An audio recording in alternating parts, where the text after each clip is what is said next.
I have a problem with the mindset of a lot of working professionals. I came across someone who said, Jatin, I'm very sure I have no idea about my goals, but I'm very, very interested in IMD and INSEAD, and their deadlines are approaching, and I've been working as a researcher for the past 7 years. Just find a way to get me in. I've been working as a faculty for the past 7 to 8 years, and I want to know if INSEAD will like my experience and how can I get it this year, because this is my last year and I have to start an MBA ASAP. And then they also emphasize that I have no idea what my goals are and I will need your help. Now think about it this way. You know what?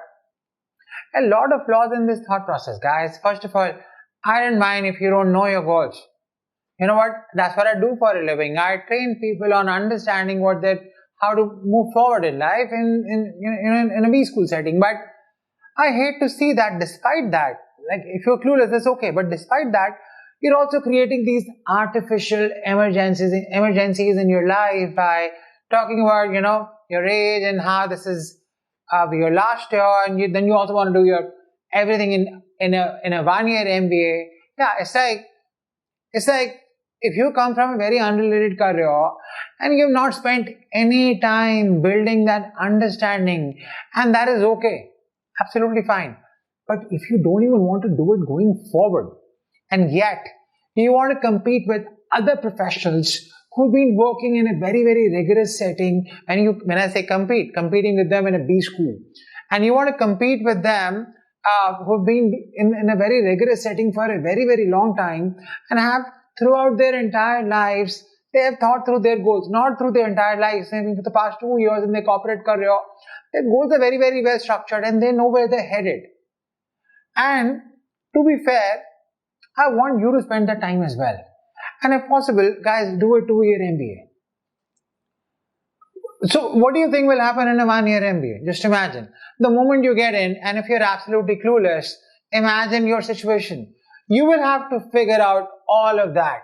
You'll have to figure out where you're headed with so much of academic work. You'll be studying so many courses in your life for the first time.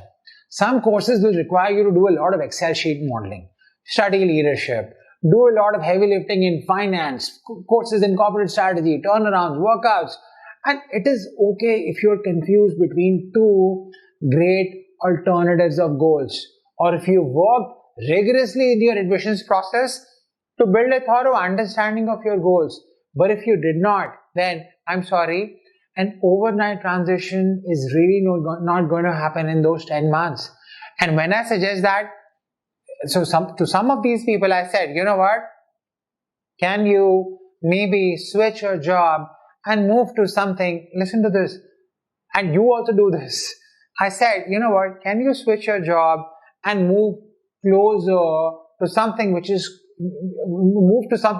closer to your post-MBA goal, so that you start to slowly learn the ropes, like a faculty, for example, from a teaching profession to starting something of their own in academia, and many, many more connected stories. And then they suggest, Jatin, don't you think that there is a risk if I quit my job?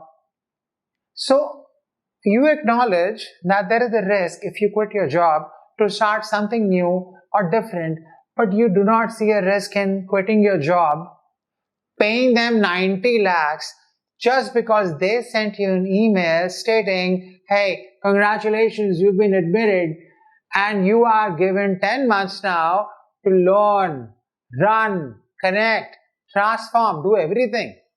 And hey, guys, you are given this opportunity to use their resources.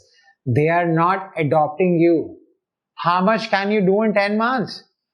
Do you want a cushion between your completely unrelated career and what you want to do right after MBA? If you want a cushion right now, move out of your comfort zone. If you want that transition to be easy right now, move out of your comfort zone.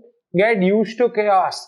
Get used to uncertainty. And if you're from a very, very unrelated career, try getting close to that career pre-MBA, so that after MBA, your transition will be way easier. Some of you do not get it and think that the moment I jump from the current state of limbo to a safe haven called a business school, I will wish for anything, and that too in 10 months.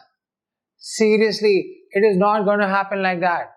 Final suggestion: if you belong to a category where you're really absolutely clueless about your goals and have not even worked on stories where you could organically build your goals. When I say organically, I mean not the paragraphs on an essay, not the comma full stop grammar, but you really understanding and knowing where is it that you're headed. Now, if you've not done all that, then do not go to a 1-year MBA program. You will come under a lot of debt. You have to right now sit, think, work on your goal stories, and don't work on it just for the purpose of getting in for an essay or for a school. No, you have to learn it for yourself and then start the treadmill of an MBA, guys. Because when it gets started, you think you will learn your goals on the way too. Like people will be looking at developing a lot of other skill sets, and you think you'll be learning about what my goals are, even if you have no clue where you want to be. That's not going to happen. I really hope you learned a lot from this video. Thank you so much. I'll see you in my next video.